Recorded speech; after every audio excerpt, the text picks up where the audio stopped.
Alam nyo ba na nakaka-stimulate ng collagen production kapag kumakain ka ng papaya? Alam nyo rin ba guys na nakakain rin pala yung buto nito? Sobrang dami niyang amazing benefits for our skin. Through the years, papaya has been used as a natural remedy for a lot of skin diseases, burns, scars. Kaya siya nakaka-stimulate ng collagen production kasi meron siyang enzyme, yung papain. Meron din siyang beta-carotene, antioxidants which flushes out toxins and harmful free radicals sa katawan natin. Siyempre, pag nai-stimulate yung collagen production, yung balat natin gumaganda kasi responsible yung collagen sa skin elasticity.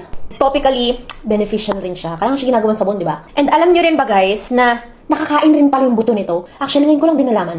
Hindi lang siya sa skin beneficial, sa other organs din natin kasi it's a rich source of vitamins A, C, and E. And good source din siya ng minerals. And kadalasan, diba, yung mga elder natin, kapag hirap tayo, parang yung tiyan natin, alam nyo lang, kasi kumakain ako, hindi ko mabanggit. Parang sinasuggest nila, kain ka papaya.